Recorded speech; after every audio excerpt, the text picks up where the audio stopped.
Hey everybody, Giant Storm. Russia says it may be forced to deploy intermediate nuclear missiles in Europe. Hey everybody, Giant Storm don't speak. Well, they're speaking about this one. This is from Reuters, so it's mainstream. These comments have raised the stakes in this East-West standoff. The minister says Russia has complete lack of trust in NATO, and they are working on proposals after the Putin-Biden call. So, Russia said on Monday it may be forced to deploy intermediate-range nuclear missiles in Europe in response to what it sees as NATO's plans to do the same. Deputy Foreign Minister Sergei Rybkov told Russia's RIA news agency in an interview that Moscow would have to take the step if NATO refused to engage with it on preventing such an escalation. Yes, in fact, he said the response would be military if they don't get these security guarantees. But I digress. His comments further raised the stakes in this East-West standoff in which Russia is demanding security guarantees from the West, while the United States and its allies are warning Moscow to pull back from what they see as a possible invasion of Ukraine, something that Rybkov once again denied that was Russia's intent. Now, in case you don't remember, and some of you probably don't, intermediate range nuclear forces in Europe were banned under a 1987 treaty agreed between Soviet leader Gorbachev and US President Ronald Reagan, and what was hailed at the time as a major easing of Cold War tensions. Now, Washington quit the pact in 2019 after complaining for years of alleged Russian violations, which they never did prove. And they quit all these treaties, all these nuclear treaties under President Trump and during his term of office. And there's been no real efforts on the United States side to renew them. I remember when those treaties went into effect, I was in the Air Force at the time. In fact, in '87, I was stationed in Guam. And we were a strategic air command base. We had nuclear weapons, and we had 3 B-52s on alert at all times, loaded up and ready to go.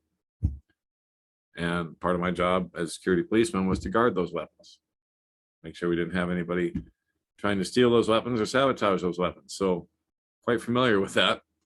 I actually got to touch a nuclear weapon that I knew as I was touching it could devastate the entire city I grew up in, or at least a good part of it. So that was kind of wild. But anyway, I remember when that happened because we actually had to blow up some planes because of the treaties that were signed.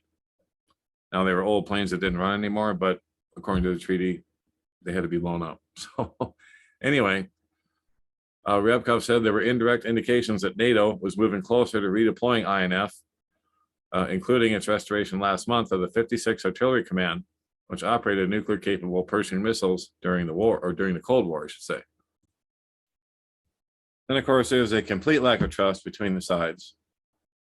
The Russian minister said this: lack of progress toward a political and diplomatic solution to this problem will lead to our response being of a military and technical military nature.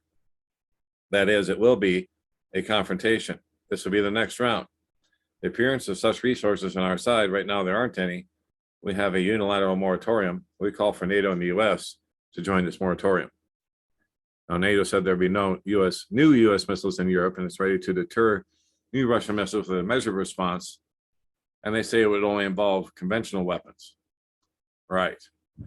But Ryabkov said Russia had a complete lack of trust in NATO, as they should. He said they don't permit themselves to do anything that could somehow increase our security. They believe they can act as they need to their advantage, and we simply have to swallow all this and deal with it. This is not going to continue. Pretty strong words, guys. Al Turner basically reporting the same thing from the same person, foreign minister here. Rybkov from Russia says that unless NATO gives them the security guarantees that they want, their response will be military. And at the end of it, he said this: the chief of general staff of Russian armed forces strangely announced today that 95% of Russian nuclear forces are ready for combat use. And like Hal says, read the writing on the wall, guys. There it is. And it's mainstream.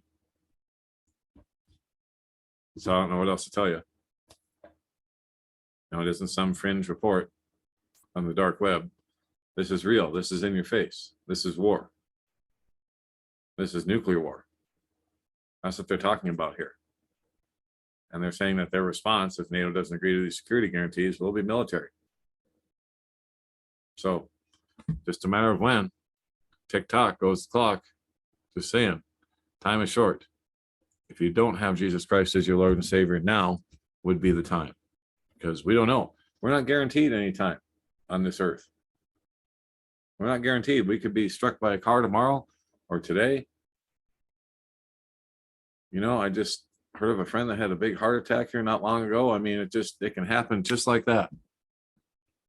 So you need to be ready. You need to know where you're going for all eternity, because it's eternity. It's forever. So make Jesus Christ your Lord.